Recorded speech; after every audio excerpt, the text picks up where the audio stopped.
So we had a protection with a mask and some special clothing, but we also have pre-wetted the biochar to reduce the dust, because in some papers report like 30% of losses by wind during application. So we wanted to avoid this by adding some water. And here you can also see the distribution of the biochar, which was about 25 centimeter deep. Then we come to the field experiments, and those field experiments start, in fact, with a question from farmers. The Dutch arable farmers are organized within the product board of arable farming. It's still, it's almost gone, but it's still there. And the question was, what's the value of all those soil conditioners that are at the market? And they want a comparison of the value of those soil conditioners, and they asked for field experiments. The Dutch farmer sense is not that they want to increase production, but they fear loss of production because they manage their soils poorly. And they think that biochar would be replacing soil organic matter that they lose. And we see from the evidence we have from the project that biochar is not soil organic matter. So that's a real point to make. Everything you did in 4 years showed that you can sequester carbon, and it is safe under certain conditions. And for this also the EBC was founded by the Interreg, or with the help of Interreg, to certify chars that are safe. And then maybe a fourth point could be there are additional benefits waiting for the next Interreg project. Well, I think separately to this, the regulation side, which is really about controlling things, I think it is necessary to articulate the scale of the opportunity. So there's lots of technologies that can be developed and which have economic value if the European Union wants to lead.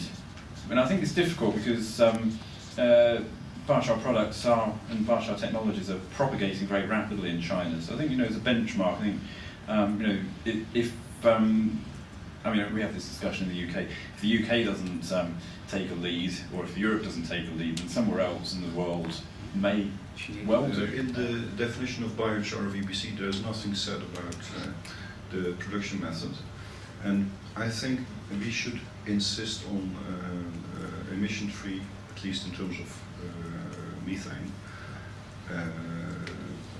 production. Otherwise, it makes no sense in terms of carbon sequestration. As the new fertilizer regulation is changing, at this moment there's only mineral fertilizers are in it.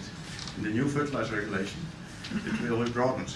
So all soil conditioners, animal manures will get a place in the new fertilizer regulation, and I think it's good to also to take biochar in it. Eric, who?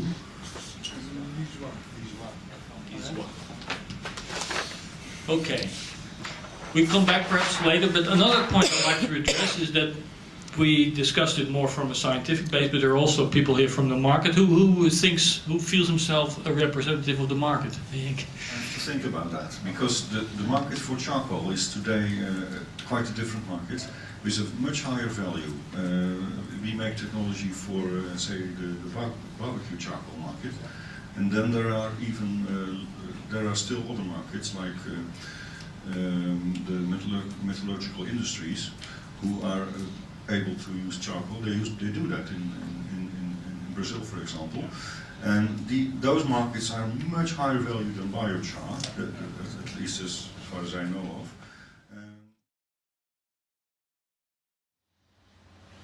And personally, I think it's important that we, the Province of Groningen, promote and facilitate this cooperation. And in my opinion, it is an honor and a privilege, and indeed a pleasure to meet you here, in a good spirit and also friendship. And I congratulate you with your project, and that will have its official ending in Brussels in February 2014. And as for now, I want to propose a toast to our cooperation and friendship.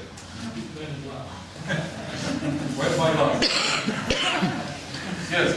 Yes, that's it.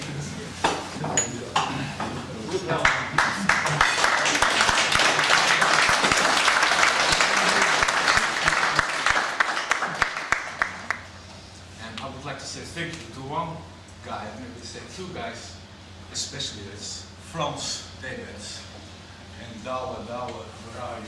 I'm here. Douwe, can I have one more applause?